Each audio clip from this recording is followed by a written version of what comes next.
Hi! Kumusta? It's me again, Pretty Lai, and welcome back to my channel. Ayaw kalimot subscribe. O karon, anian ang sumpay sa atong sugilanon, Ayaw kog LABDA. Chapter 3, Ayaw kog Pasanginli. While panaog mi ni JB, kay nadunggan pagyud namo ang kusog kay katawa sa mga friends ni Hendrix. Do, Myra, walagi katingog dayon ug gikatawan pagyud siya sa iyang mga barkada. Wato siya ga-expect nga nakoy katubag niya. Ngano bitang di ko hunungan? I already told him nga ayaw kog unhi kay musukol bayag yun ko. Pag-abot na mo sa ground floor, gihangak ming duha ni JB. Dayon, nagkinatawanay mig maayo. Nahimuot jud ko sa mahitabo. Di ko kagit offer sa dagway ni Hendrix nga murag isda nga nahubsan sa tubig. Gabuka iyang baba ug nisiga ang mata. As in epic yun kayo, grabe. Sa una, in my previous school, basta na ay mambuli na ako, kay muduko ra gyud ko og magpato sa luha. But now, I realized nga I have to be my own hero. New school, new me. Hala, what if gukurun ta nilang Hendrix? Madlok biya jud ko anak nila ay. Says, don't worry bay, di ko mahadlo ka na nila. Kita kas gibuhat na ko ganina, ha? Bitaw ay, isuga ni mo, uy, murag ikaw pa naka-dare og sukol ni Hendrix. Ha? Tinuod ka? Lagi, wa mong gibusukol ana niya diri kay maldito piya kay na siya.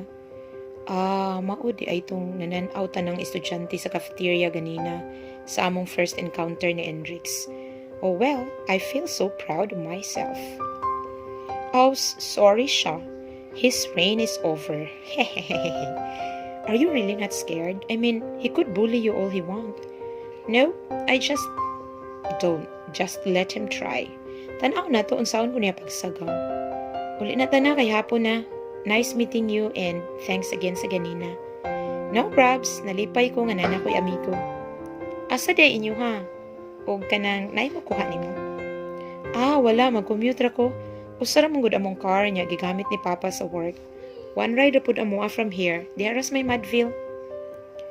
Magian man na ako ang Madville. Tara, i-drop na lang tika kay lisod ng sakay ron. Hala, ayaw na lang may maikog kay kunin mo. Naanad naman pud ko nga mag-commute. So, sige na good. Friends naman ka ta. Kabalo ba ka nga karon pa lang dunay dare og tabang na sukad ko ginabuli nilang Hendrix. No? Kabad sa mga people diri oy. I thought they were well educated kay mahalo ni nga school. Daghang brats diri Yumi. Naay hierarchy. The richer you are, the more powerful you will be. Hala no? Makamahay man sad na oy ug mauna. May pagwa mo transfer. Pero joke lang. Let's go, ni-text na mong driver na anak ko na siya sa gawa sa school. Sige, di na lang yun ko mauwaw today ha. Funny ug astig kay ka ay. Believe kay kunin mo. Cute man din is JB. Uy, padulaan, labi nagmukatawa. Nerd lang yun tanawon tungod sa iyang glasses. Ug sa dihang, na-surprise kog hapit mo one hole pagkakita na ko sa iyang sundok nga car. Hala ha. Benz, good mga besh. Di basta-basta kay wag gyud sa iyang itsura. Peace yo, JB. Wa ko mag-expect nga rich kid day ni si JB. Kay low profile man kay tanawon good. Gentleman pigid kayo siya kay he opened the car door for me. On the way home, chika-chika ming JB and I found out he's an only child di ay. Iyang daddy kay nag-manage sa ilang car parts nga business while iyang mama kay lawyer. Ni-share pod ko niya nga average lang among family. Si Papa kay assistant sa chairman sa usa ka hotel magnate, while si Mama kay pastry chef sa hotel. Cool kayo ikay istorya si JB. Klaro nga intelligent gid siya. And mao daw na nga ginabuli siya nilang Hendrix, kay permi diya niya malabuan si Hendrix sa academics.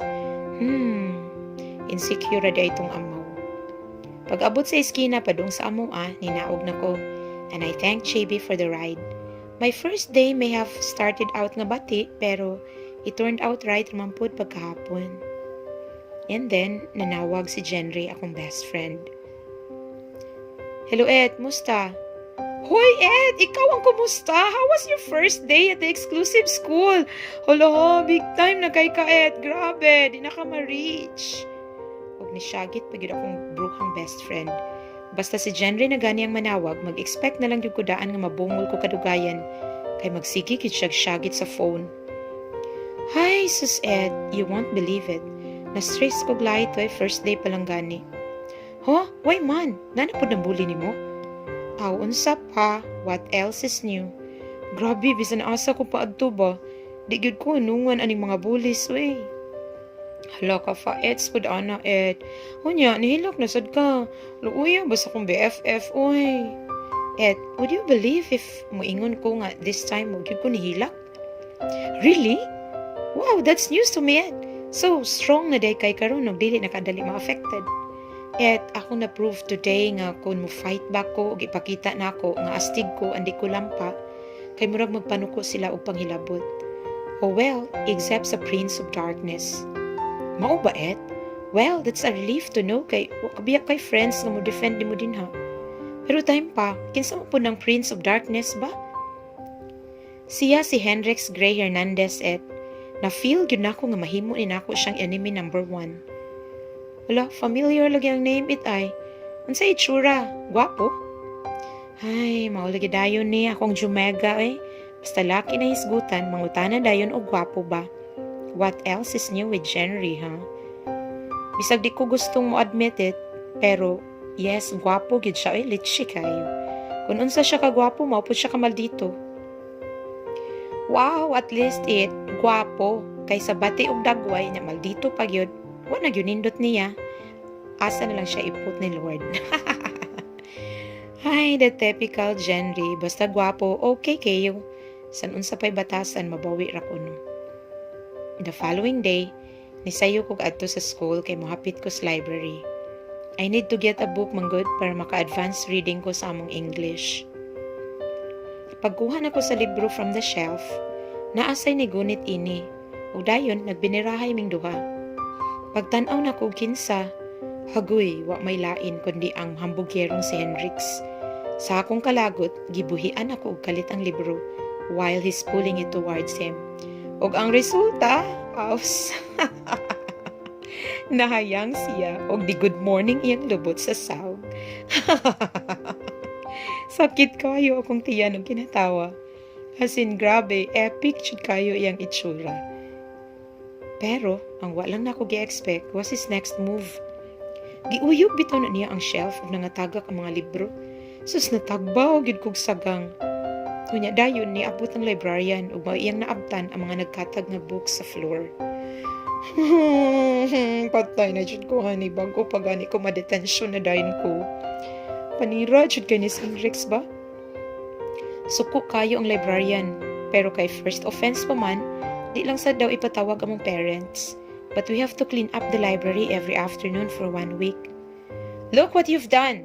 How can I report on my basketball practice if I have to clean up the library after class? Hala ha, og siya pa'y naiganang masuko nga siya may nanguna.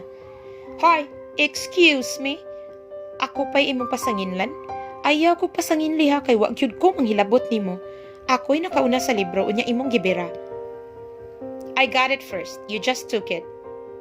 Hala ha, mo insist jud siya nga siya'y nakauna nga ako man. Grrrr. Ibukal na gyud akong dugo. Buntag sayo pagani guba na akong adlaw. Gwapo unta imong ikunang makitaan, pero kung siya na lang pod, ayaw na lang. Che. Ako'y nakauna, hilabtanon gyud ka. You're just trying to piss me off. Kisigaan ako siya sa akong mata. Feeling nako, mura nako og leon nga kahambato niya. He's just so annoying. Whatever, you clean up alone. I have basketball practice. Og nag-evil smirk ang amaw. Kung lahi pa lang ni nga sitwasyon, natunaw na ko nagtanaw niya. He looks so guwapo jud pero so sour kayo kinaiya. Che. What? Ako ra gyud? Unsa ka sinuswerte? Sumbong hinunti ka sa librarian? Let's see kung makabasketball pa ka. And with that, I stormed out of the library. Ay, early morning labad na akong ulo. Pahamak jud kaayo ang animal, oy. Grrrr.